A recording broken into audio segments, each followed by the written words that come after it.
Fab Sports Take, episode 52, your weekly podcast for sports, business, and a whole lot more. Here we tackle the business of all the news you hear about and a lot that you don't. Obviously, speaking about grossly from a sports perspective, tonight we are going to be diving into some of this week's preseason action by focusing, of course, on some rookie headlines with some mailbag thrown in at the end. Before we get going, are you an athlete looking to make money off of your name, image, or likeness? Whether you're a male or female athlete, there is a lots of opportunity out there for you to monetize your NIL while going to school. While others are approaching you, they have ulterior motives to gain you as a client later in life. Maverick Sports Consulting is offering you a friend in the business to assist you in finding opportunities, guide you to protective deals that are focused to benefit you. It doesn't matter if you're a male or a female athlete, a golfer, a tennis player, a football player, or a basketball player. You could be earning money for your name, image, and likeness right now. Email Maverick Sports Consulting today, and we will start working together tomorrow. So we are going to dive into some rookies tonight. We're going to dive into some mailbag questions. Of course, we are live here on Twitter, on Facebook, on YouTube every week, Tuesday nights, with my good friend David Turner. Of course, you know him. He's a 19-year scouting vet, baby. NFL, CFL, Arena League, 3 straight Arena League championships with the Arizona Rattlers and part of their front office. David, how are you, my friend? I'm doing okay, doing all right. It's just another day in the neighborhood over here for Mr. Turner. So just rocking and rolling over here. But no, doing good. I'm excited to talk some ball tonight. And honestly, after having our first live draft show this year with me and you and Joe and everybody that was kind enough to come be part of our episode here in draft week, and I want to talk a little bit about how we anticipate seeing these young rookies take part in preseason, what we expect to see from them this weekend, and then we'll turn this conversation into a fantasy conversation in a week or two, and we'll see what they look like. And you came up with a fun game for us to play in a couple weeks on here, so I'm excited about that. But tonight I just want rehash a little bit of the draft and see what teams are going to look like and what we should be looking forward to over the next couple days. Yeah, and we are a very interactive podcast. So anybody, I think we have 6 or so guys in the podcast, in the live with us right now. If you want to throw in some questions, we will be answering all night. Of course, we have the mailbag section, which I'm really excited about because we got a lot of questions, David. Last couple weeks, man, we've been flooded with the mailbag questions. So let's get through some of the rookie talk. Like David said, we're going to be going game by game here. We've picked 8 games that we just want to dissect some rookie matchups in. So, David, of course, we need to start with the most important one, right? We're going to talk about the Washington football team taking on the New England Patriots. Of course, David picks this one because he wants to talk his boy, his quarterback one, Michael McCorkle-Jones, better known as Mac, potentially Michael, that's his name, man. I didn't write it. I know, but I just like the way you say it. The way you say it is just such attitude. I mean, honestly, man, the minute I knew that his middle name was McCorkle, like first round, not a chance. But it still happened. 15th overall pick to the New England Patriots. Of course, as we know, the first week, right? The starters are going to play what? 1 to 2 series, potentially. Like, they're not going to be playing very much in the first preseason action. You would think Cam Newton is going to be the starting quarterback this week, of course, the New England Patriots, which means it's a good thing. We're going to be seeing a lot of Mac Jones. I think that is very important and very vital for his projection because I know a lot of people right now are saying, like, hey, Cam is kind of having an up and down camp. Mac's having a good camp from what the reports have kind of been out there. Some people think that Mac could open up the season as the starting quarterback if he continues the trend that we are seeing of him in preseason. David, for me, I think would still, if I was a betting man, which I am sometimes, but if I was a more consistent betting man, I would still take Mac Jones as the start. I would still take Cam Newton, I should say, to be the starting quarterback week 1. Are we on the same wavelength there in this first prospect matchup? Yes, I think, again, I like Mac a little bit more than you do, and I think he fits the New England system real well. But I think week 1 coming out, you go with Cam, gives you the best opportunity to win, and you're lining up your veteran to again help you win and hopefully get that dub that week 1. But we also know, here's the thing, Belichick doesn't care about winning week 1. He doesn't care about winning the first 4. Like, let's be honest. I mean, was it last year or the year before he went 1-3 in the first 4, and everybody was, or it was 2 years ago, they went 1-3 in the first 4, and everybody's saying, oh, they're done. New England's done. No one's going to, they're all washed up. And then they finished the year with a Super Bowl win. So, he understands there's a 16-week season. That's what I love about Belichick. It's not all about instant coffee coming out, dropping, the dub on week 1 or 2 or 3. It's like, hey, let's get these guys ready for what we expect around here in New England is a playoff run. So if he were to go with Mac Jones, if he were to line him up and say, hey, kid, you're going to take week 1, here we go. But again, I love this talk right now. It's all, hey, what are we going to see in preseason? We got 3 preseason games. I anticipate, first preseason game, a lot of rookies getting run, very little, very, very little run for the veterans. Week 2, decent run, if not all the run for veterans. And then week 3, a series or 2, and then shut them down and let the rookies and kids battling for position play the rest of the way. So I think it's going to be great tape. It's something we didn't get last year, a really great tape for players and preseason games and different things. So this year we're going to be able to have preseason games. We're going to have great tape, get to, get energetic and excited about some of these kids. In addition to just having Mac Jones in New England coming in, I want to see Christian Baltimore. I want to see Ronnie Perkins. I'm excited about seeing these 2 additions to this defense and how they're going to, come out and play in this Bill Belichick defense. I think there's some other guys that they drafted. I thought it was a really good, strong draft for New England this year. So I'm like, yeah, let's go. Let's see what they got. On the other side of the ball with Washington, I know you like Davis. He was a guy I thought was a stretch where they got him. But you and I both. You're lying to me. Go ahead. You like Davis. We can rewind the tape. When they picked him, you got all excited. Go listen. All I said was, and this was my take, I had a 3rd round grade on Davis, so I was very out on the 1st round selection. But I did cut it a little bit of slack because Ron Rivera has a good track record of developing linebackers, going back to the Luke Kuechly's and the Thomas Davis. He always seems to have a dude on the inside of the defense. So I am excited, though, I will say, to see Jamin Davis. I want to see him behind that defensive line that they have over there, obviously, with Daron Payne and John Allen and Chase Young and Montez Sweat. Obviously, that is one of the best front 4s. And Matt Ioannidis, too, just mixing it in. One of the best defensive lines in the NFL. Seeing Jamin Davis running around. Give you another one, David, that I'm excited about. Maybe not excited. Interested is the word that I would use.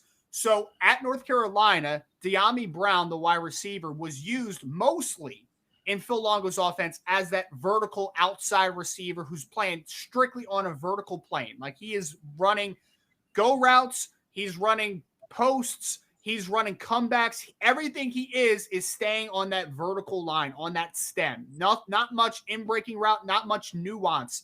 In camp, they started to allow him to really hone in on his route running. I've seen some clips on him where he looks really smooth doing it. So I don't think that it was so much at North Carolina that he was only limited to running those types of routes. I just think that that's how Phil Longo's offense operates. I think that we're going to see him have a higher demand on his route tree and have more ability to use some of his nuance and to use some of his ability to win in and out of breaks.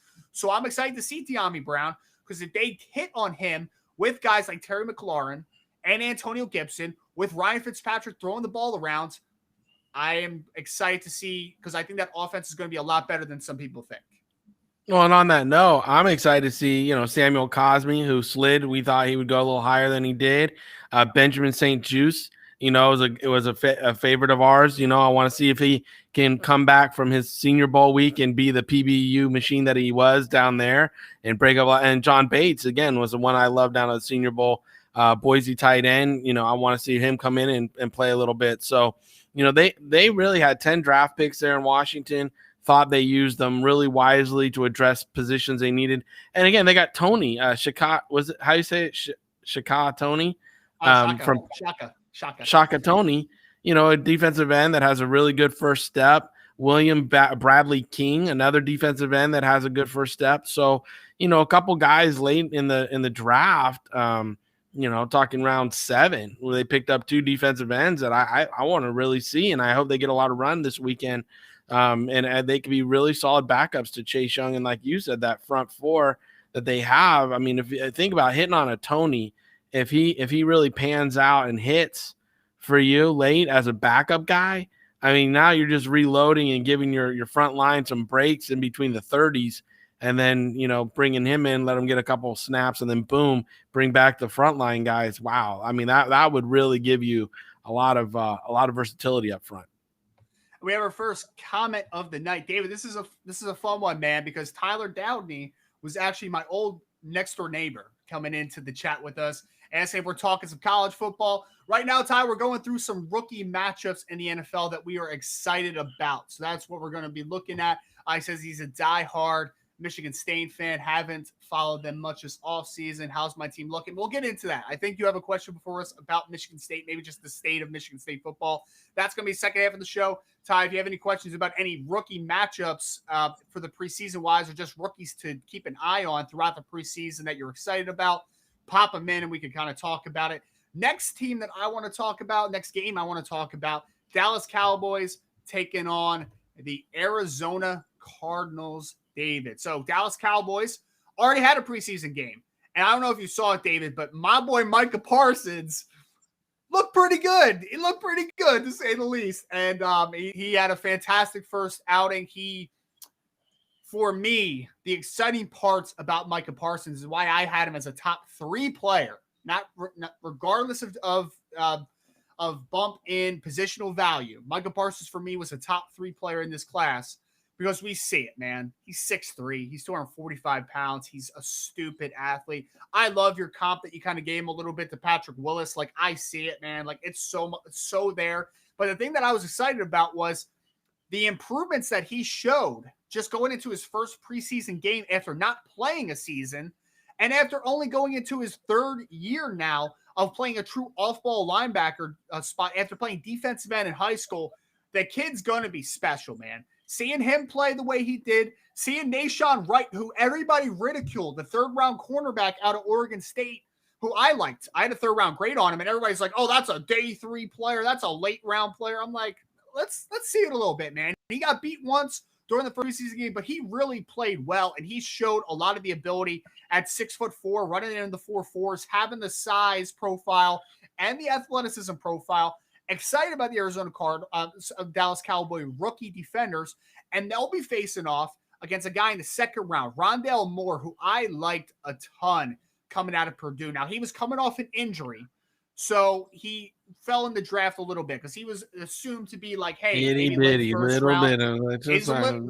a little fella, man, but that dude is his theme song when he comes to the plate is, I wish I was a little bit taller. I wish I was a baller. Hey, man, I wish he was a little bit taller too, but all I know is he's 4'2" fast, and he is a freak strength guy, like 600-pound squatter at 180 pounds. Like, my dude, you only have to go 4 inches. Oh, shut up. Stop. Shut up, man. Rondelle Moore's good. I'm telling you. And when he becomes good in that Cliff Kingsbury offense, just remember I said, and then, of course, the other guy that I'm excited about, it's a linebacker matchup. We got Micah Parsons on one side. We have the young man from Tulsa, of course, who I think you were a Zaven Collins fan, but I was definitely a Zaven Collins fan. 6'4", 260 pounds. Kind of looks like that old school thumper, but man, he's got some athleticism to him as well. So he's going to be playing next to Isaiah Simmons, 1st-round pick from last season, who's a dynamic athlete. So I'm excited to see how they mesh together. I'm excited for Zaven Collins. I'm excited for Rondelle Moore. But more than all, I'm excited to see some of these impact defenders. Zaven Collins, Micah Parsons, Rashaan Wright. I am really looking forward to seeing how these guys gel. Kelvin Joseph, the cornerback out of Kentucky, rookie for Dallas as well. Defense is the name of the game for the Dallas Cowboys and Arizona Cardinals as far as rookies are concerned for me. Well, and I'm with you with that. I mean, the first, 6, 7 picks for Dallas this year were all defense. Like, I think it was, the first 7 picks, right? All defense. And I want to see Jabril Cox. I'm like, let's see where Cox is. I mean, he's a friend of the show, and he's an athletic guy that I like to see. So I was like, let's see where he's at. I think him and Micah Parsons are going to make a really dynamic duo in the middle there. And like you said, the first preseason Hall of Fame game, Micah Parsons just started showing I was a huge Micah Parsons fan. I did not want the Giants to pass on him. I wanted them to take him and put him in that big blue. But they passed on him and, wound up going a different direction with their pick. But Parsons, I think he's going to be legit. Kelvin Joseph, Osa, Golston. I want to see how they all fit and mature. They get 4 preseason games. So I want to see how they all mature this preseason, whereas other rookies are only going to get 2 or 3 because they're going to get more limited reps. With these guys at Dallas and Pittsburgh, right?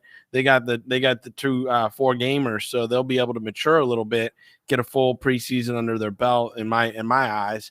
And like you said, now I like Zane and Collins.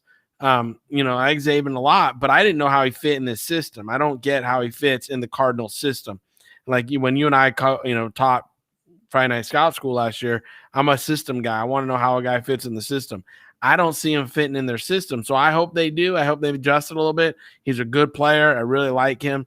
The rest of the Cardinals draft for me, as you know, I wasn't really high on it. I didn't like it as much as you.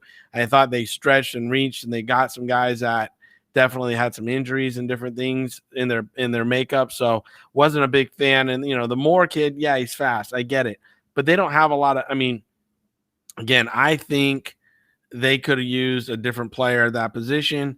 They went out, they signed some guys in the offseason, so we'll see how it all meshes and pairs together. And again, I hope you're right, but he's 5'7" and 180 pounds. We'll see how he, again, monster. If he's just a monster, Ant-Man, baby. He is so strong. Ant-Man. So strong. Well, that might be a good comp right there, Ant-Man. That might be a Marvel. You might want to go out and sign this kid to be your Ant-Man representation in the NFL. So, anyways, I'm more skeptical of what the Cardinals did in preseason or in the draft. I'm very interested. Obviously, I live down here in Tempe, so we'll see a lot of their games. But I really am excited to see what more of this Dallas Cowboy rookie defensive class. So we had another comment. Tyler is blowing up the chat tonight, which I love. Tyler, shout out to you. Trevor Lawrence and Urban Meyer is his request. Please touch on. I think it's going to be magic. He thinks it's going to be magic. I don't think it's going to be magic. I think one part of that sentence is going to be magic. But let's do it, David. Since Tyler's been such a good sport already in the chat, let's skip a couple games that we want to talk about, and let's go to the Cleveland Browns taking on the Jacksonville Jaguars so that we can talk Trevor Lawrence. We can talk about Trevor Lawrence. We can talk about Travis Etienne, of course, the running back out of Clemson. Little Clemson magic in that backfield. I'm looking forward. First of all, you're looking forward to seeing Trevor Lawrence. He may have been the best quarterback to come out in college football since Andrew Luck, maybe before that, depending on who you ask. Some people are very high on him, like I was. But I will say this, that I am not only just looking forward to him play just for the general, for the general amusement of seeing the first overall selection, but also I want to see what this offense looks like, man. They have some guys coming back. They have Laviska Shenault, and they have DJ Chark, and they have James Robinson, who's a 1,000-yard running back. But I want to see where their other first-round pick, Travis Etienne, fits into this, because a lot of the preseason, David, I don't know if you've seen this, but in camp, they've been using him a lot out of the slot with the first units, using his gifts as a pass receiver. I'm looking forward to seeing that. And then on Cleveland's side, this might be the best Cleveland Browns team that we have seen in some time. And focusing on the rookie, the biggest need that they had entering the offseason was at cornerback. They had Greedy Williams, who had been off injured. They had Denzel Ward, who's a good football player, but you're trying to figure out, is it going to be Troy Hill? Do we have to get a rookie? Well, they get a rookie, Greg Newsome, Northwestern, who I will say this, I was a little too hesitant on him because he also has a little bit of an injury background, like you were kind of talking about with the Arizona Cardinals. But I will say about Greg Newsome, if we're just talking about the film, without the injuries out of concern, the kid was fantastic this year at Northwestern. Just silly change of direction, the ability to mirror a match, to stay glued down the field. He just is such a smooth-moving defender. And now he gets to face off against a couple talented receivers again, and DJ Chark, and maybe he'll see a little bit of Laviska Shenault and Marvin Jones. I want to see Greg Newsome But also, of course, it all starts and ends with Trevor Lawrence. We want to see Trevor Lawrence, and I want to see how Travis Etienne fits into this offense with James Robinson at running back as well. I can't believe you talked about that whole game and you didn't bring up JOK. Like, seriously, the way you love JOK prior to the draft and during the draft and everything, I cannot believe you went through that whole game makeup and didn't talk about JOK.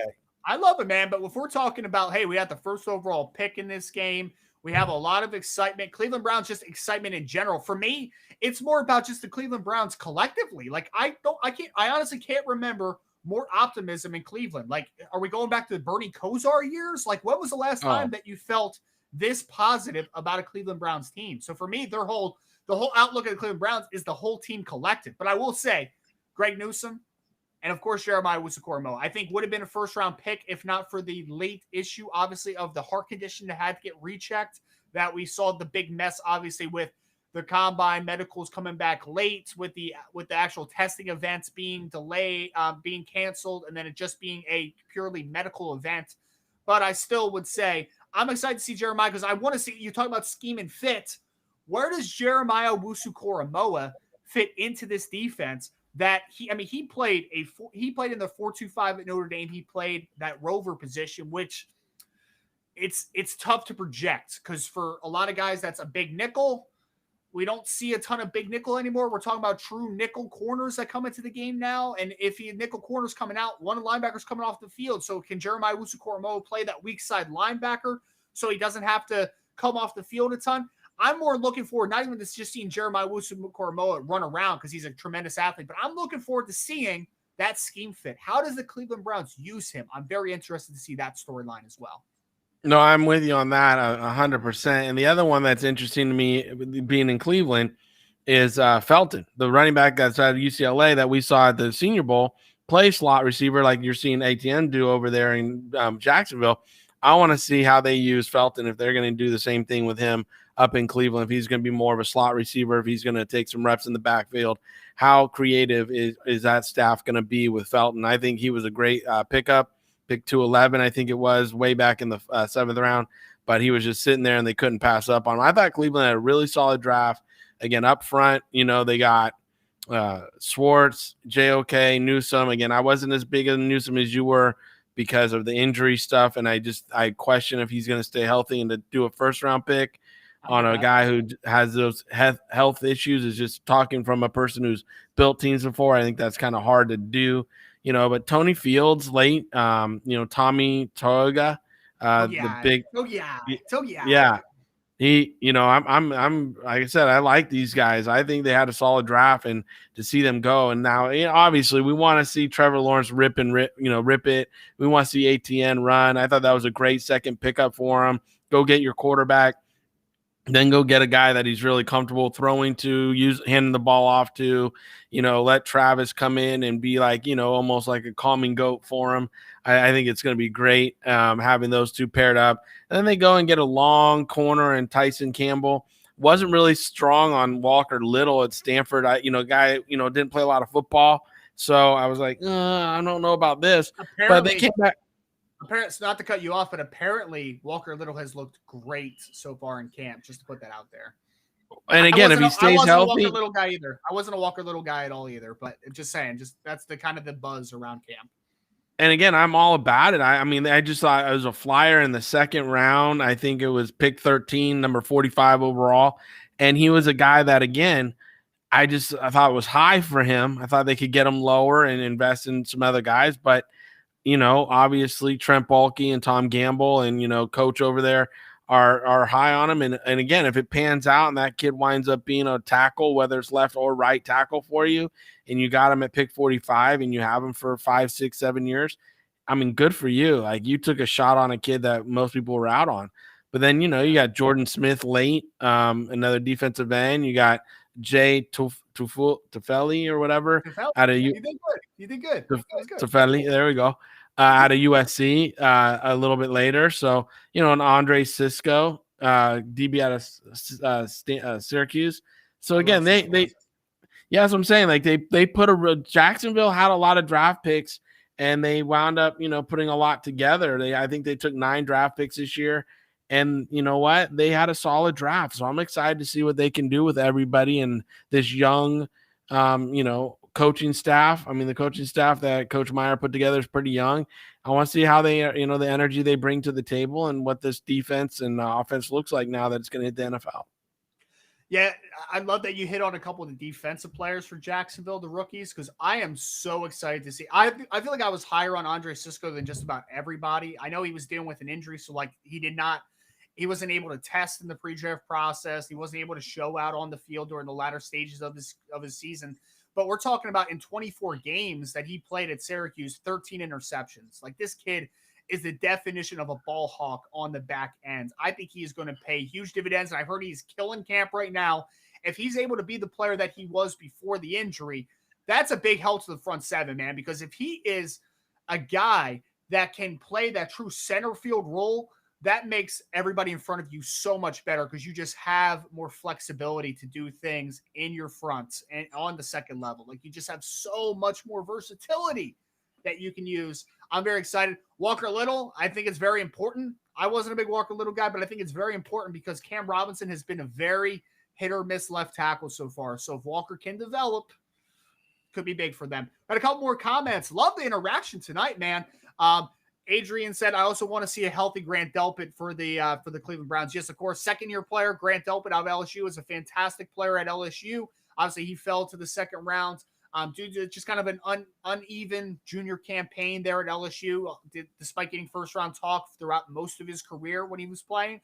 And then, of course, he tore his ACL, I believe. I don't think it was an Achilles. I think it was an ACL prior to his rookie year. So, yes, excited to see a couple of these guys back on. Yes, Tyler, I would say Trevor Lawrence is definitely going to play this preseason, man. He's a rookie quarterback. He doesn't get that Peyton Manning treatment yet. No, not yet. He's going to have to rip it. He's going to have to get out there and rip it. And I know we keep talking about injury concerns. Tyler's an Eagles fan, of course, saying Eagles are taking the division. Relax a second. Watch out for Landon Dickerson. Speaking of Landon Dickerson. Oh, wow, Tyler. Woo! Wow, we were on a roll until you just threw that up in there. Landon Dickerson. We're talking about 4 season-ending injuries in 5 years in college. So, yeah, you might want to slow your roll there. Still went in the second round. Doesn't make any sense. And the Eagles have a pretty solid offensive line, especially on the interior. So I don't know how much he's going to play as a rookie coming off injury. But we will see about that one. Next game, of course, David. Oh, man, big Giants guy over here. So we had to talk about the Battle of New York, Battle of the Big Apple, New York Jets versus the New York Giants. We're talking, of course, Zach Wilson, quarterback, second overall pick for the New York Jets. We're talking about their other first-round pick was, of course, the offensive tackle out of USC, Elijah Vera Tucker, who is now playing inside a guard. David, I will say this, man. I wasn't a big fan of the trade-up to get Elijah Vera Tucker, but putting him next to Mekhi Becton should be a whole lot of fun, to say the least. And now we have also Michael Carter, the running back out of North Carolina for the Jets, getting assimilated to the opportunity there. And I think as an all-purpose type weapon, there's going to be opportunity for him because they just do not have a very good backfield right now for the New York Jets. On the other side of the New York Giants, David's favorite, Kadarius Toney, right? They want to see how they mix him into the offense, want to see what he's able to do. Offensive firepower, offensive fireworks potentially in this draft, Mr. David Turner. Hey, all I'm saying is Toney. Let's go. I mean, if that kid hits, can you imagine all the sponsorships of like Tony Sperano and stuff over there in New York? They're going to be memeing Tony's face on that guy. He's going to be out there. It's going to be great. But again, I'm excited to see Kadarius join this offense and really be able to explode onto the New York scene. I think he's going to have some great run after the catch stuff. He's going to open up a lot of passing lanes for other receivers to work behind him. But again, I mean, look at how solid. I really thought this was like one of the better Giants drafts that I've seen in the last 2 to 3 years because they got Azia. You got to say Azeez Ojulari.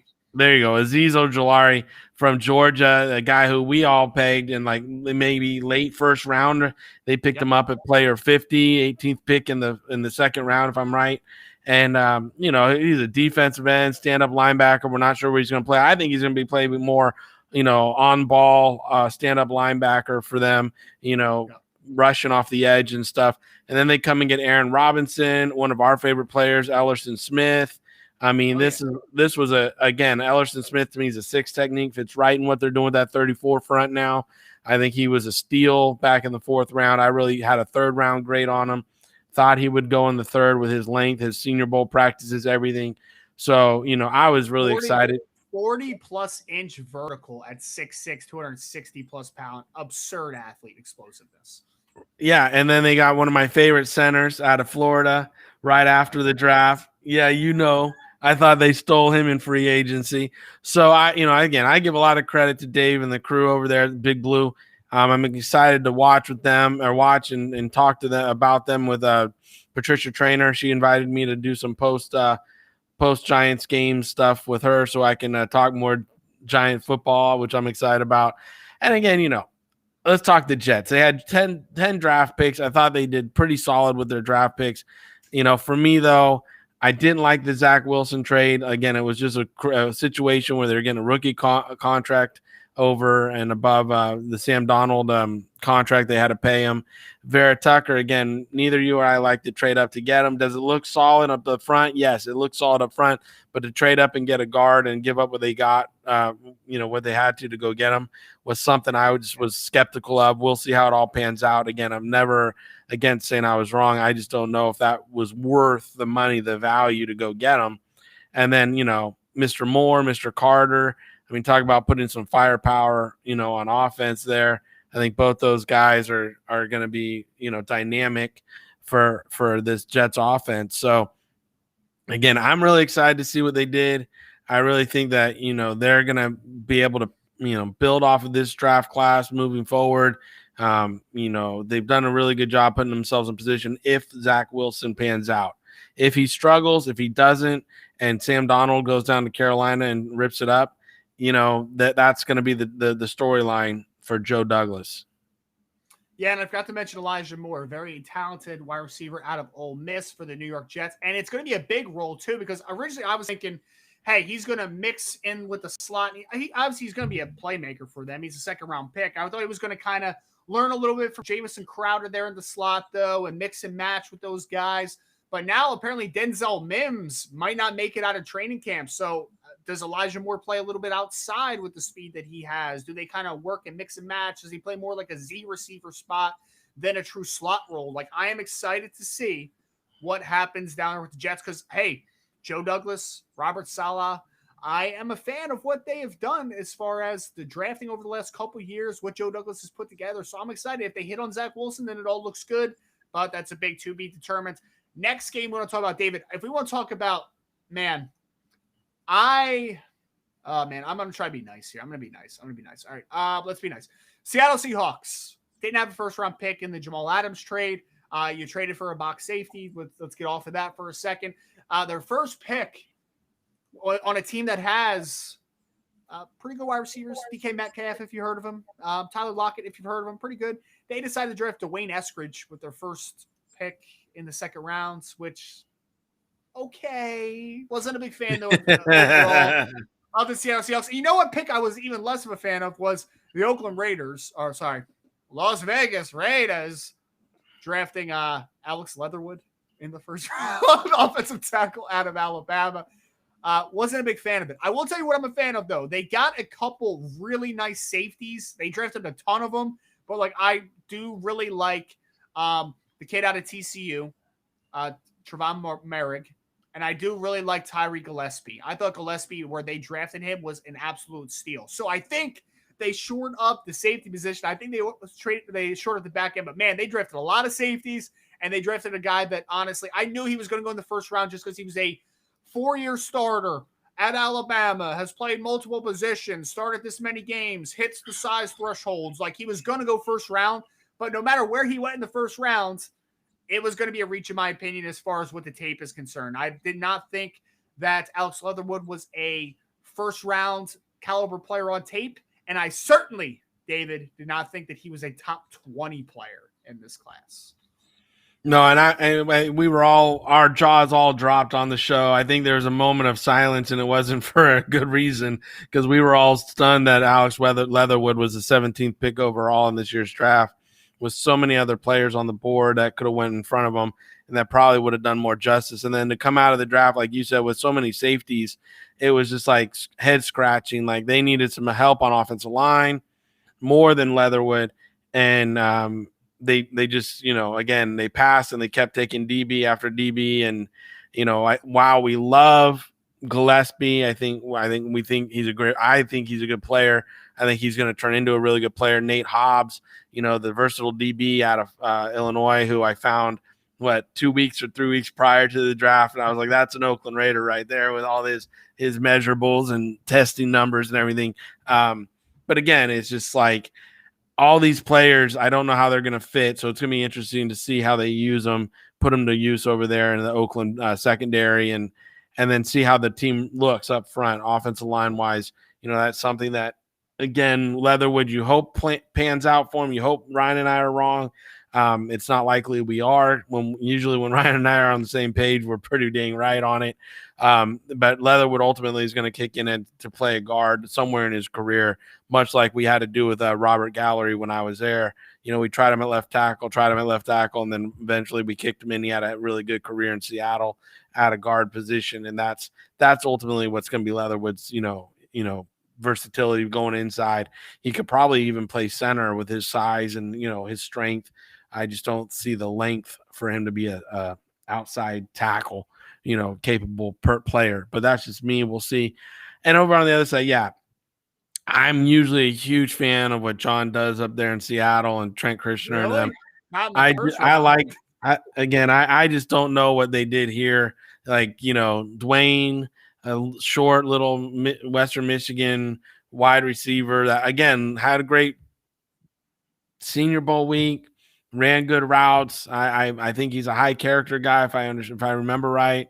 Trey, again, a short DB. I don't get it. And then they come back with the Florida tackle, who to me was just kind of a guy, but they didn't even pick him up till the 6th round. So, I just don't, like I said, I don't understand. I don't get their strategy. So, here is 2 teams. I don't understand strategy. That's why I was like, good, let's talk about them tonight, because I don't get the strategy in drafting with their draft classes. I think it's going to be huge question marks for both the Raiders and the Seahawks going into preseason on what the fans are really going to see coming out of it and what kind of season we're going to see. The rookie classes don't give us a good indication on what's coming for their seasons. And in reply to a couple comments that we had, Tyler, just message Mav_sports under David's name, right? And he'll get you right next to Dave Gettleman on the sidelines for the Giants. He'll do that for you, all right? And then Adrian says, I think Merrick finally gives them what they are looking for in a true cover safety. I would say that I think meshing him with guys like Jonathan Abram and Tyree Gillespie is going to be a good match. I think eventually what's going to happen is Abrams going to get pushed full-time to the second level if he is a long-term kind of fixture for the Las Vegas Raiders. And I think you're going to have 2 great, really nice split field safeties with Tyree Gillespie and Trevon Merrick, who can both rotate down or rotate to the middle of the field at times. Like, I think that is what is going to really be the true asset to what they can bring. Because I don't think Merrick's a true center fielder type. I don't think he's a true free safety type. I think he's a multiplicative too high safety. I think that's what multiplicative. I don't even know if that's a word. Things. We're gonna have to get a Scrabble check on that. It is. I'm a math teacher. It is absolutely a word. Yep. Go look at it. I'm a math teacher. Trust me. I stayed at a Quality Inn last night. We're good. Dude, trust me. Next game, Carolina Panthers. You're fighting Sam Donalds versus who we got? The Indianapolis Colts. Oh, David, this is so sad, man. So sad. Carson Wentz got hurt already. Can you believe it? Who would have thought that would ever happen? Who would have thought that one, right? I mean, did you see I'm sorry, but did you see my meme when that happened? It was just like, no surprise here. The guy was hurt coming out of college. He was hurt when they won the Super Bowl, and now he's hurt again. Like, shocker. So you know why it's really interesting, though, is I was getting ready to say, like, hey, Kwity Paye, defensive end out of Michigan, their first-round pick, right? The Indianapolis Colts. Like, that's the guy I want to watch because, combining him with a guy like DeForest Buckner gives you some nice athletes up front and gives you a little juice to that pass rush. That's what I want to see, right? But no, there's a bigger layer here now, my friend. Now that Carson Wentz isn't playing right now, we got second-year Jacob Eason at quarterback. But hey, Sam Ehlinger, quarterback out of Texas, got first-team reps today, baby, going into the week. Oh, man, does Sam Ehlinger actually have a shot here? It's such a joke. I thought he was a guy that would eventually be like an H-back, fullback type, like kind of like a Tim Tebow-ish type of player. But, man, I think he's going to play some football this week, and he might have an opportunity to maybe win this starting job until Carson Wentz comes back, which is going to be the weirdest thing in the world. So we're going to see that. And, of course, he's going to be throwing out a little bit. My boy JC, it's the only person I'm going to talk on Carolina because I can spend about an hour and a half talking about Mr. JC Horn, cornerback out of Carolina, the first defensive player off the board, first cornerback off the board. Won me a lot of money, and I love my boy JC, David. I can't wait to see him against the fighting Sam Ellingers. Get to see what was working out there in Indianapolis. Well, yeah, that got really interesting. I think, I ultimately, I really believe Indianapolis is in the market to get a quarterback. I think a couple of the NFL teams are going to ship them one or two. They're just going to have to wait till after the – well, again, I think they're going to have to wait till after after the first preseason game here, see how people come out healthy. They might even have to wait till week. I think that if they're going to pay a ransom, like a really big price tag for a Nick Foles or somebody else, maybe a Jimmy G, right? If they're going to go out and pay a ransom for somebody, they'll get them after this weekend's games. But if they don't want to pay a ransom, then you're going to wind up seeing them maybe after week 2, going into week 3 before, giving them a couple weeks to bring in a veteran and get them up to speed. If it is a Nick Foles, they don't need as much time with him. He knows his offense. He knows his coach.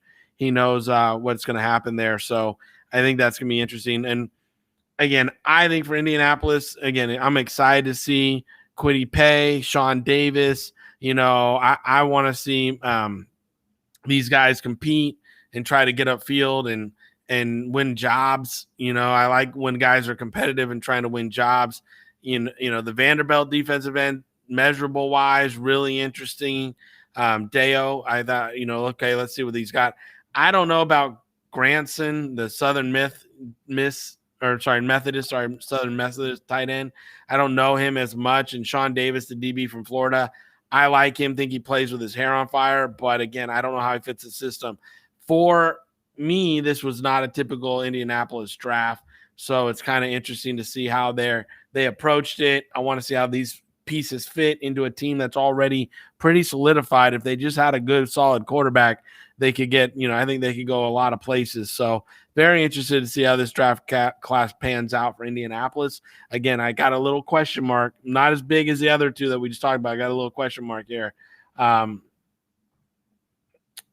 We got a nice question from Tyler. Do you think Foles can play at his Super Bowl level again, David? He didn't play at a Super Bowl level. Let's just be honest. Like, Foles doesn't have a Super Bowl level. Foles has one level, which is I ran a little pass route and caught a football. That's all he did, and you know what? He didn't screw up the game.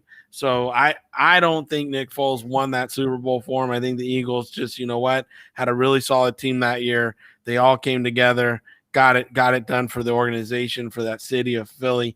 But to me, I'm not a huge Nick Foles fan, never has been. So, I'm not going to sit here and beat the chest. I just think bringing him in, knowing the system, knowing the coach is key here. And if the Bears aren't going to use him and they can get a couple draft picks for him, why not give him up and let him go do it? It'll be an interesting dynamic. Carolina, again, they took 11 draft picks this year. They really went young. Last year in the draft, they went all defense. This year in the draft, like you said, they started with J.C. Horn. They went and got Marshall, a big, tall wide receiver out of LSU, who I really liked pre-draft. I know you did too. He was a guy that I was like, ooh, here we go. Brady Christensen, the BYU tackle, will be interesting to see how he plays. Tommy Trumbull, you're a guy out of Notre Dame, tight end. Not my guy. Go ahead. Oh, you love this guy. I mean, you were all about him. You were all over him. I don't know what you're talking about. I like him. He's a good dude, but I just, some of the hype is a little undeserved in my opinion. Go ahead. Keep going. Well, and then, for me, another Nixon, the defensive tackle out of Iowa. I really want to see him in preseason. I want to see his strength. I want to see his motor. I want to see how he gets after it. Brown, the guard from Alabama, I'm not a big fan of. I thought he was just too big of a human being. not somebody that I was really looking forward. I was like, oh man, he's just too big. But let's see what he can do. Let's see if he can get in there and mix it up and, make some stuff happen. The other one that I really am excited about is Shi Smith. I think getting Marshall and Shi Smith together and pairing them with Sam Darnold and then DJ Moore and other pieces they have there, I think it would be it's going to be a really interesting offense there. So, I'm excited to see what Carolina did. They're so young from last year's draft and this year's draft. I mean, these kids are probably they probably don't realize they're not supposed to be good. That's the kind of team I like to watch because they don't realize they're not supposed to be good. So they're going to win a lot of ball games, I think, because of that. I think they're going to win a lot of ball games this year. I think they might even reach the 9-10 mark because they're this young and they're out there having fun playing football in Carolina. I know Sam Darnold is a big question mark, obviously, but I will say I really like the wide receiver unit that they're building up. You mentioned DJ Moore's got a little bit of inside-outside versatility, can line up in the slot, can line up as a Z. But then we have Robbie Anderson, who's more of that outside vertical threat. Now we have Terrace Marshall, who kind of fits that mold as well. We have Shi Smith, who's that true slot, manipulate space type of player. Really excited about some of the offensive pieces, at least from a skill position that the Carolina Panthers have. I have a couple new folks to the chat. Marcus enters. Marcus, what's up, brother? Appreciate you dropping in. We have former guest Mike Singer of BGI dropping in with us. What's up, Mike? Good to see you, man. Marcus threw in a Tommy Tremble with some flexing here, man. So he's a big Tommy Tremble fan. Marcus, I like Tommy, man. I'm a big Notre Dame guy, so I like Tommy. I just thought it was a little early, just a little bit. That's all. That's all I did there. So just my opinion on that one. We'll see how it works. I hope he does great. I honestly you talk about being a fan, but then you're a Irish hater. You're an Irish hater. Yes, I'm an Irish hater. Absolutely. Next game, Battle of LA. Los Angeles Rams taking on the Los Angeles Chargers. I will say this, David. The thing that I am most curious about, and the biggest, because the Rams, I don't really want to. I'm a Rams fan, so I don't really want to get into their picks too much because we'll say Tutu Atwell's banged up. Who would have thought he's a 150-pound wide receiver? Matchsticks? You're talking about matchsticks? Yeah.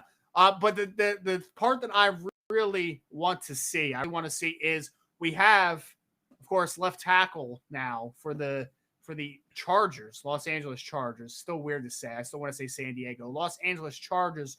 We got Mr. Rashaan Slater, rookie out of Northwestern. Now, there's a lot of debate. Is Slater a tackle? Is Slater a guard? 33-inch arms, just around 6'4". He's kind of fits more that guard profile than a true tackle. Well, we get to see him in a defensive line. Obviously, we're not going to see him too much against Aaron Donald unless there's a little bit of slanting his way, but we'll still see him against guys like Leonard Floyd as the starting left tackle. So he's the guy I want to see. Also, Asante Samuel Jr. to help out that cornerback unit. I just gave them a corner in the first round of my way too early 2022 mock draft because they got Michael Davis. They have Chris Harris, but Chris Harris is playing a lot more in the slot than he's playing a true outside corner position. Even if Asante Samuel plays really well, they might still need a future corner. But I want to see how Asante Samuel looks working in with that first unit. I want to see Rashaan Slater. The Rams, we'll see, man. I want to see how much run Ernest Jones gets, the rookie linebacker out of South Carolina, because that's a second level that might need a guy like him. We have Marcus that said David O'Here's going ready. He said that he had Tommy Tremble as tight end 2 after Kyle Pitts. So he was a big Tremble fan. Woo! I'm sorry, Marcus. I'm sorry. Well, feel free to sign up for our next Friday Night South School. We'll teach you why. I'm a Tommy fan. I'm not hating on Tommy, but he wasn't tight end 2. That's all I'm saying. It was a debate. There was a big debate after tight end 1. But, David, going back to the game that we are covering here, Rashaan Slater. I know we talked about it a little bit. I preferred him inside a guard. It's not even just the threshold stuff. I felt like what he did best as a football player worked best inside, especially in the run game aspect of everything. But we get to see him against a talented Los Angeles Rams pass rush. We get to see him in some adverse situations early, protecting Justin Herbert. Who are some rookies that you are interested to see in this game? I'm with you. I thought Slater was, again, picked too high because I see him as a guard. Somebody's going to move inside. I think people are stretching because offensive linemen are hard to find, and they're just hoping, fingers crossed, and hoping they're going to get a guy, and if they miss on him, they can move him inside and get some value from him at this point in time. And again, like you said, the Chargers go and get Asante Samuel. Excited to see him. Josh Palmer was a receiver I really liked. Thought he was a clean route runner. Thought he was a guy at Tennessee that made some plays. One of my favorite tight ends, Trey McKinney. Trey McKinney is like all 6 catches, size 11 hands, baby. Yeah, right. I'm all about it. I mean, he burst onto the scene at Senior Bowl, and I was all about it. I was like, look at this bad boy. Let's go. So I was all about it. And then again, Chris Rump, the linebacker out of Duke, was somebody I was really interested in. I liked a lot. So for me, when Roundtree, late round pick, running back, Mark Webb again fell in the draft. I can't remember why. I think you had the reasons why during the draft. Huh? He just didn't play that much in Georgia. He was just kind of a Swiss Army knife, never really started. He was just kind of a height, weight, speed guy. So, but that's what I'm saying. He's a height, weight, speed guy. They picked up way down at like 241, and he played ball. If you look at their draft, everybody was like big school: Florida State, Tennessee, Georgia, Nebraska, Iowa, Missouri, Georgia. I mean, they went big school all the way through and laid. So I'm going to see what this draft class. I'm excited about it for the Chargers. I want to see what the new coaching staff does with them and everything. So I'm pretty excited there. And then you go over to the Los Angeles. I don't know what happened. Like we talked about it. I don't. The Rams always have vicarious drafts, man. But like some of them work out. Look at you with the SAT words tonight. Jesus, I'm just saying, your intellect around. David, perfect example. 2020 NFL draft. They draft Jordan Fuller in the 6th round, who I'll be very honest about. You had to call your misses here, right? I was not a fan of Jordan Fuller at Ohio State. I was not at all. But he ended up playing fantastic for the Rams. So, like, I'm going to give him a benefit of the doubt for a little bit. You can't sell me on the 2-2 pick right now. You definitely can't, especially when a guy like Creed Humphrey was sitting there at the Oklahoma Center and the Rams have a need at center. You'll never be able to sell it on me. But, like, I'm going to give some guys the benefit of the doubt. Ernest Jones, again, was a guy I liked that's out of South Carolina. They got Bobby Brown. I'm going to give these guys some time to prove themselves because the Rams have pulled some questionable picks out of their butt at times and have kind of panned out a little bit. So, going to give them the benefit of the doubt for now. So. Yeah, I'm not. So, I'm killing them. Good. Again, if like the 2-2 who ran on match 6, that's why I call him match 6. He's so thin. You should have known better. That was a come on, man. You should know better. And then Ernest Jones, linebacker out of South Carolina. I wasn't as high as him as you are. I was like, again, pick 103. There was other players on the board. You get into the Jake Funk from Maryland. I again didn't get it. Don't understand it. Want the funk. Yeah, just didn't. I mean, unless you just want to play that song in preseason, all the way through. I mean, every one of their picks, I just didn't see it, didn't get it. Thought there was like you go to the Chargers, big school, big play kind of guys. I thought height, weight, speeds, players that had lineage and history to them. They all started a lot of games, except for McKinney. He was a player that just measurable, really good. And then you come over to St. Or the Rams, and man, I just scratch my head. And they might hit 1 or 2 of these guys, and I'll be wrong on 1 or 2. But they've had 9 draft picks, and if I'm betting on this, they're gonna have 7 guys gone within the next 3 years out of this draft class. They drafted a lot of special teamers. Let's get off the Rams for a second. I know Adrian said that he liked the Robert Rochelle pick as a developmental corner that can hit in the future. He was like a little shade under 6-foot corner who ran in the 4.3s, had a 40+ inch vert. So like he has some measurables to work with. I would agree there. Tyler said I had a 4.0 GPA. If he means just in gym class, then possibly it may have been the thing. And then Tyler actually threw out a question, David. This is an interesting one. I would love your insight here. Is Kyle Pitts going to put up good numbers? But Tyler asked more specifically, throw out some projections. So historically, rookie tight ends have not produced at an incredibly high level. There's been some meh outputs. If we're putting numbers on it, Julio Jones out the door, I will say that we're going to be working with for Kyle Pitts as a rookie about, I'll say 55 catches for 750 yards and 6 touchdowns. What do you think? Oh man. I'll say he'll get, I'll say 63 catches for probably 889 yards, something like that. That's a yard per catch. I like it. Yeah, I think he's going to catch some, and especially early where people aren't going to, understand his speed. They're not going to adjust to it just yet. They're not going to respect it just yet. And then later in the year, they're going to, they'll double him up a little bit. And I think I do think he'll get 9 touchdowns. I think he'll get 9 touchdowns. Wow. That's a big number. 9 touchdowns is big for a rookie. That's a big number. It is. But I think, they're going to, Dave Ragone's offensive coordinator down there. He's a friend of mine, and I know how he likes his tight ends. And so for me, I think Dave's going to be creative with ways to get Pitts and move him around, especially down inside the 10-yard line, use that athleticism and his catch radius to get him the ball. And, Arthur Smith, right, the new head coach down there, we saw what he did with tight ends in Tennessee. So I think that for me, this kid's going to have some early success. He might struggle a little bit later because defenses will make the adjustment to him. And but again, I think you're going to see some good red zone production out of him. So last game I wanted to touch on was the Bears versus the Dolphins. I hope my pops is listening. Of course, a lifelong Dolphins fan over there. So sorry, Potts, what we're about to do. All right. So if you want to cremate the Dolphins for a second, I'm going to say the part that I'm very excited about for the Chicago Bears. We get to see Justin Fields, and I'm very curious to see it because we're already hearing the noises. Like, you cannot not play Justin Fields in favor of Andy Dalton. You can't do it. And you've seen some plays that he's kind of pulled out so far in camp.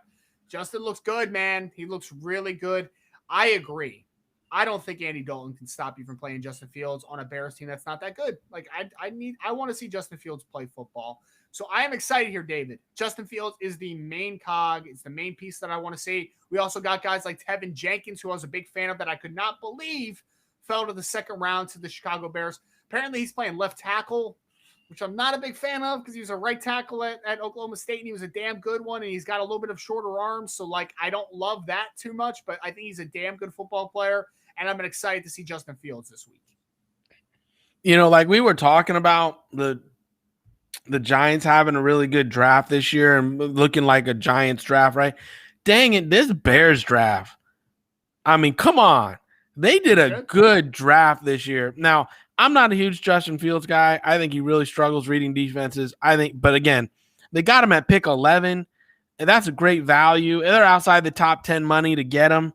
And you know what? If you hit on him, God bless you. God bless you. You know what I mean? And I think in preseason he has a chance to look good because he's going to go up against a lot of base coverages and different things are going to be easy to read. I think it's when you get into the regular season where the defensive coordinators are moving people around last minute, they're disguising stuff, the veterans are all out there. That's where he's going to see some growing pains. But let's just talk, like you said, Tevin Jenkins late in the second round, Larry Borom, right, the Missouri kid. Larry Borom in the 5th round. And then in the 6th, they still picked up Herbert. They picked up Newsome, the North Carolina. I forgot Khalil Herbert, man. I loved Khalil Herbert. That's what I'm saying. And then they go and get your guy, was it the Graham kid, the DB? You liked him. And then they go get the big defensive tackle out of BYU, Tonga. So, I mean, this was like one of the better drafts that I've seen Chicago pull together, stream it and sew together. I'm excited to see what these young guys can do. Again, I don't care if Andy Dalton's playing or Fields playing. I don't think they're going to be very good as a team. I don't. I think the Bears aren't going to be very good as a team. But this young draft class, I think they drafted really well, and I'm excited to see what these young players do in the preseason. Go ahead. Yeah, and I was just going to say I'm excited too because if Nagy does not last past this year, the next head coach, man, like it's a pretty desirable job, to be honest, because there's some young dudes there, man. Like if you have Allen Robinson, you need to figure out a long-term investment there at wide receiver. You still got some dudes on defense like Roquan Smith, Eddie Jackson. You got Justin Fields, hopefully pans out, obviously. Khalil Herbert with David Montgomery. Like there's some dudes over there, man. Like it's not a barren roster. There's some things to work with in Chicago. No, absolutely. I'm 100% with you on it. In last year's draft, I scratched my head a little bit, but they still picked up a couple guys that were pretty good. So again, they got some building blocks. They got some stones that they can build off of. Miami now, again, Jalen Waddle is ridiculous. I love Jalen, brother. I love Jalen. Ridiculous. He's just He's a rare individual, rare speed, rare stop and start, rare change direction, rare. So after that, though, it's like, Oh, can we talk about this real quick? I need to throw this in here because I know you're going to Liam Eichenberg at some point too, the offensive tackle from Notre Dame, right? The biggest, and I know it's early in camp, so like we'll see what happens, but it is so bad right now. They drafted him to play right tackle because they're moving Robert Hunt into guard, right? Who I like a lot. Robert Hunt, second-year player out of Tech. But anyway, they get Louisiana. I'm sorry, I said Louisiana Tech out of Louisiana and Lafayette. But anyway, so they get Eichenberg because that's the last missing piece, you know? They figured out their center position, hopefully. They have a couple guards. They drafted Austin Jackson. Like, they needed a right tackle to make it all work. Liam Eichenberg, they had to move into guard because apparently it just wasn't good at tackle, man. And now they got Jesse Davis potentially starting at right tackle again, like he did a couple years ago.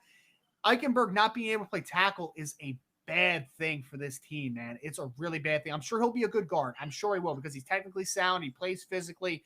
He's an opposing player. Like, he plays hard. He plays tough. He's going to be a solid guard, I'm sure.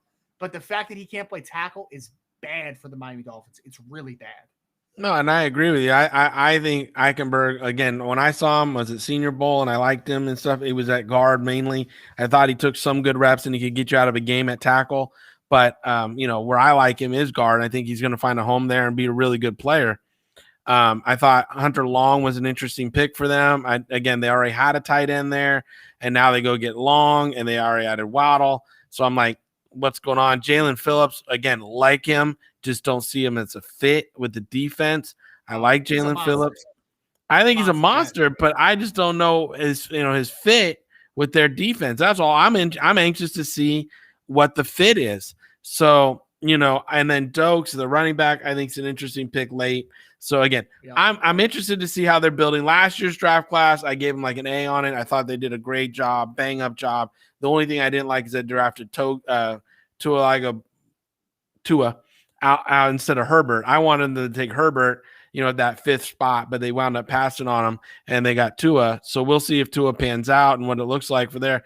And they had some good building blocks from last year. I think this year they got another young crew, Chris Greer and the coaching staff down there, need to develop them, but we'll see. I think Phillips, again, he has a chance to be a dominant player. Just don't know how he fits in this system. And again, I don't know where, if they truly let Eichenberg move inside, then I'm more on board with that pick because I think that's a better spot for him. I'm excited. I know we're looking at rookies, but I'm excited for Tua in year 2. I've heard he's had a great camp, fully healthy off season, so I'm excited to see what he puts together. We got Jack Despo joining the show. Jack, you got to text me. I got to ask you something, by the way. So Jack Despo says hi, friends. One segment we want to hit some mailbag questions. Obviously, we went a little long in this section because it's always how we do. Before we get to the next section, though, are you looking for coaching on how to tackle interviews or how to prepare for the professional environment after your college career is over? Contact Maverick Sports Consulting to help you be prepared as scouting pulls through your school, as you meet with boosters and sponsors to ensure you can see the opportunities in front of you and you're prepared to take advantage of them. Use the same training that has been proven to work on Odell Beckham Jr., Todd Gurley, Dante Fowler Jr., Marcus Peters, and many, many more. If you want to invest in your career that has a proven track record of working, contact Maverick Sports Consulting today.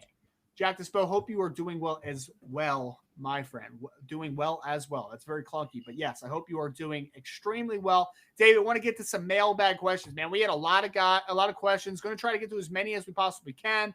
Probably not going to get to each one, but hey, let's try to do the best. First one that we'll go through.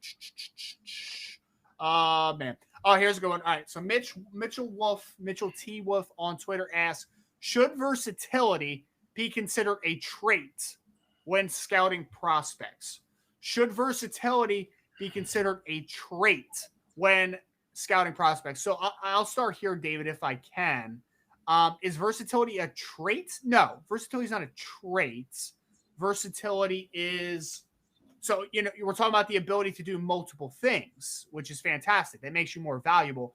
I wouldn't say it's a trait, though. The traits are what allow you to be versatile. It's like, hey, if you're a guy that's can play inside, outside, at corner, you would have a trait of like, hey, you have the ability to play on the outside. Maybe that means that you can play well at the catch point. You can kind of be a disruptive player at the line of scrimmage if you're a press man corner. But hey, maybe you also have the ability to move inside at nickel and have quick change of direction and quick and close and be a tenacious run defender.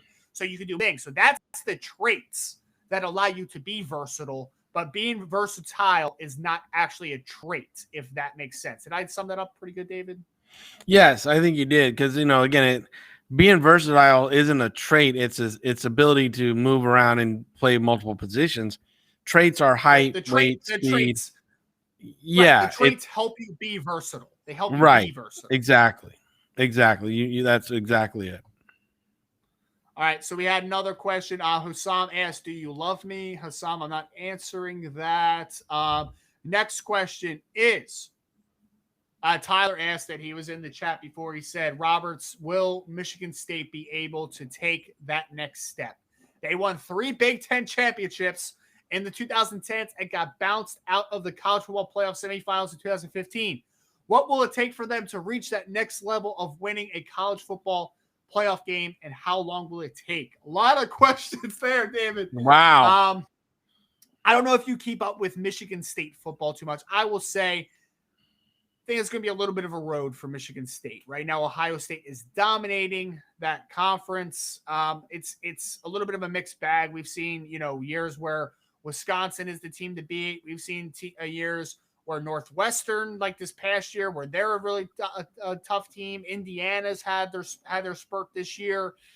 I don't know, man. I think first and foremost, you're in the same state as Michigan Wolverines. And I know Wolverines have been down in recent years as well, but I think the first step to being relevant is that you have to dominate the state of Michigan. You have to be the unquestioned best team in Michigan, because for now, you're going to be fighting with Michigan for recruits. You're in the same region. You're in the same state.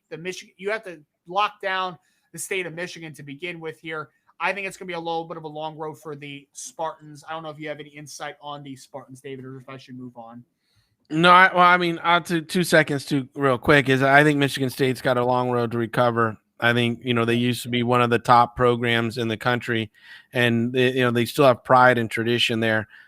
They have to lock down their recruiting and not lose players out of the state of Michigan. They used to get a ton of players from Michigan, and then they would scoop up some Florida kids and some Texas kids to come up there and play. I think they need to get back on that in order to return to greatness, or at least get into the mix and conversation. Yeah, we had some upcoming draft questions, so I'll buzz through this one. Shout out to FCS Nation Radio. Really awesome profile. If you guys want to go take a look, they do a great job over there at FCS Nation Radio. Great people. Will this be a banner year for FCS guys in the draft? Absolutely, man. I really think so. I think we've had a couple of down years in a row. Obviously, a lot of kids went back to school, but I think the depth this year for the FCS is fantastic. I think that there's going to be between 15 to 20 guys drafted from the FCS ranks, because we also had a lot of guys, besides for guys returning, we also had some guys transferring down as well with the transfer portal issues of trying to figure out like where guys fit. So I think FCS is absolutely going to be a banner year as far as draft prospect. Here's a good question, David. Addison Wilmon says, maybe too vague of a question, but if you had to start a franchise, okay, we had to start a franchise without choosing skill position players or defensive end, pass rusher, edge players is what he called them. Okay. So you can't pick skill position players. So no quarterbacks, wide receivers, running backs. And you also can't pick defensive ends or outside linebackers in an odd man front. What position would you address first? He's been trying to figure out how to position these positions in terms of positional value. So if you had to pick a position, David, no skill position players, pass rushers, I think I know the answer is pretty easy, but go ahead. As left tackle. Yes. Which might be, besides quarterback, that might be my number 2. So yes. Yeah, this is a no-brainer. If you can't take a quarterback, you take the left tackle to whoever is your quarterback. Make sure his ass is covered. Like you don't leave his ass floating out there in the wind. You got to have a left tackle. So yeah, that's simple. I've been going back and forth with Bengals fans for the last couple of weeks, David, because I still can't believe that they passed on Penei Sewell for Jamar Chase. Yeah. I love Jamar Chase, but I still can't believe they passed on Penei Sewell. Sorry, I can't either. I'm so glad you didn't pick that game for us tonight because I would have lost. We would have lost a lot of fans because I would have went off again. Right. Yeah, I know. It's yeah, man. I don't know. I don't even know what to say anymore about it. Robbo15_ said, who is your top nose tackle and who would you pair him to? I wanted to touch on this one, David, because I have a great answer. Okay. Jordan Davis, defensive tackle out of Georgia. Verified measurables, David. Ready for this? 6'6" and some change. I think it's like 6'6" and an eighth. So 6'0", 6'1", and 360-pound nose tackle. Reminds me of John Henderson that used to play with the Jacksonville Jaguars, who was also like 6'6" and 340, 350 pounds. Like, dude was a Henderson was rocked up, dude. Henderson was all muscle. He's not. David's pretty big, bro. He's pretty big.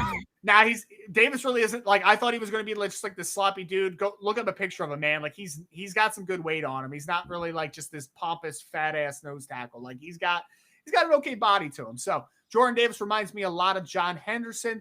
I think the question with Jordan Davis now becomes, how high do these run stopping, no real pass rush outputs type of nose tackles, how high of an upside do they have as far as draft capital wise? But I do think Jordan Davis is a good football player, and I think that he is going to have a role on the next level without a doubt. So that's the top nose tackle. Let's see. Okay, well, here's a good one. Jonathan Green. Shout out to Jonathan. He's asked some couple questions before.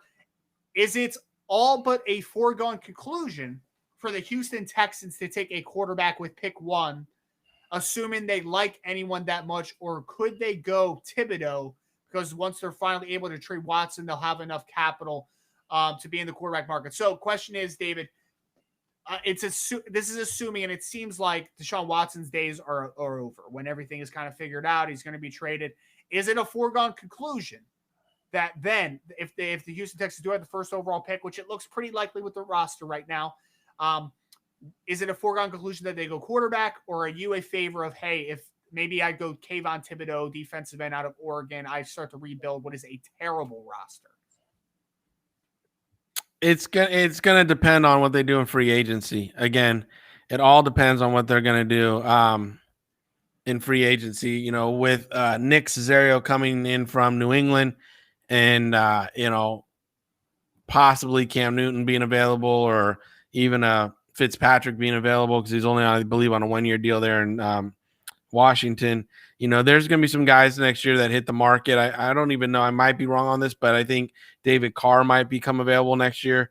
So there's a few players that are going to hit the market. So if they address the quarterback with a veteran, which I think Caserio might do, it's kind of in his DNA to do that. Then I wouldn't say it's a foregone conclusion.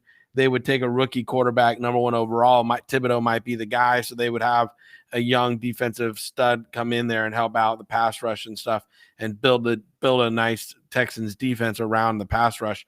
That all being said, we really got to see that. Again, I believe they only had 6 guys on contract for next year.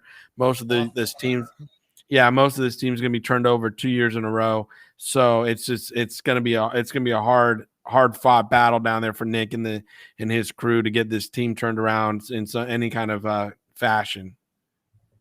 And last question, David, start thinking about your final thought here. Mr. Bill Carroll, shout out to Bill. Fantastic follow also on Twitter. He asked who the top FCS strong safety prospects are. I will say, Bill, I haven't gone too much into some FCS strong safeties yet, but I will say one guy that I did actually get some eyes on that I am excited about, and I think the Senior Bowl actually posted something about him. Jim Nagy posted. Marquis Bell, who is a safety out of Florida A&M. 6'3", 205 pounds. I had to mention him, David, because he's from Bridgeton, New Jersey. So, Marquis of course Bell, you did. Of course Florida you did. A&M, 6'3", though, 6'3", 205 pounds. Very nice frame to work with down there at Florida A&M, which, of course, is a HBCU. So we always support HBCUs on this podcast. Want to thank everybody. This was fantastic. Great interaction here tonight. Great questions. Thank you, as always, for joining us. Mav Sports Take episode 52 each and every week. We're going to end with a final thought from Mr. David Turner. My final thought is simply, football is back, baby. Nothing better. We are very close to college football, which is better than NFL, but that's a different conversation for a different time. David, your final thought for the people tonight, friend. This was a fantastic episode.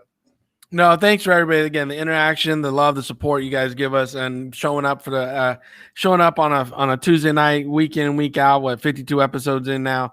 That you guys are always here for us, and we appreciate it. We love talking ball. We love talking sports. We love bringing topics that you want to hear about. So please, follow, hit us up, Ryan, myself, on Twitter, Instagram, whatever. Tell us what topics you want us to cover. We don't always have to talk football. It's just something that Ryan and I are junkies about. You bring something to the table, we'll plan and put the program around it. We want to bring you the topics you want to hear about, which isn't always what we want to talk about, but we'll make it happen for you. Thank you, everybody. I will obviously be thinking about you, and appreciate y'all. Quote tweet, retweet, share, give us a rate on Apple Podcasts. We appreciate everybody so much. We will see you again, same time, same place next week for Mav Sports Take. Again, this is episode 52.